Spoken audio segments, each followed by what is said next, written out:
This is Jefferson Close-Up, and I'm Carol Celine. My guest is Dr. Ernest Rosato. Well, you're a perfect example of that old expression, the apple doesn't fall far from the tree. Your grandfather was a surgeon. Your father was a surgeon. You are now the chief of the Division of General Surgery here at Jefferson.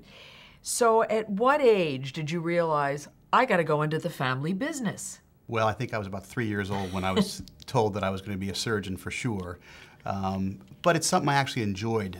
As I went through school, I was interested in science and saw my father and my uncle, other family members in medicine, and it just stuck. It was a natural thing for me. Yeah, well, the name Rosato in Philadelphia is very revered in surgery, so I can see that there would be a desire to follow in those footsteps. You played all kinds of sports as a kid. Now, is there any kind of a connection between sports and surgery? Well, I think, you hate to use these metaphors, but I think that sports is a great training for a surgical career because it is a performance endeavor. And the same thing happens in surgery. You practice, but ultimately it comes down to performing when you need to. And I think that's where the two cross over. Have you ever been given an award that you're especially proud of? Yes, I received the Francis E. Rosato Teaching Award, which is the award given by the residents in the surgical department to the attending who they think was the best teacher for that year. And my father was in the audience when I received it. It's named after him, and it was a great honor.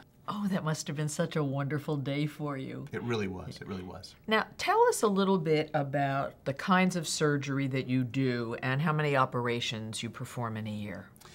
I'm a general surgeon, but in my practice, it's mostly gastrointestinal surgeries that I'm doing. And over the last several years, it's evolved into a lot more minimally invasive or small incision type surgeries. And I do about 400 to 500 cases a year. Oh, that's a lot. A minimal incision, let's talk a little bit about that. How is that different from open surgery, and why do you prefer it? Well, minimally invasive surgery refers to the fact that we use tiny incisions instead of a large one to remove organs or fix problems with the intestines or other areas in the body. The advantages are obvious. You have smaller scars, the recovery is usually quicker, and the pain is much less. And people like it because they don't have all the sequela of a big surgery, both in the short and long term. And I think it's a great advance over the last decade. How about robotics? Are you doing anything with robotics? We are. We're actually using the robot now to do a number of things. I think that probably will be the future of surgery when that robot gets smaller and smaller. Right now we're using it for a select few operations, and it does have great advantages in allowing us to do very complex procedures in a small space. So what would be some of the ones you can use it on? I think gallbladder is one of them. Gallbladder is certainly an area that it may be useful in, although laparoscopy is sort of the standard of care right now. We've used it for more advanced surgeries, esophagectomies. We plan to use it for liver resections, and we use it for some of the complicated hepatobiliary procedures that are done for bypassing and resecting. So it's a very nice tool, and it's going to be evolving, and I think it's probably the future of surgery for us. Now, I've heard people sometimes complain that their surgeons are very competent, but they're very businesslike. In, out, they take care of them, and you never see them again. Do you think that that's a characteristic of surgeons? I think it's a stereotype of surgeons.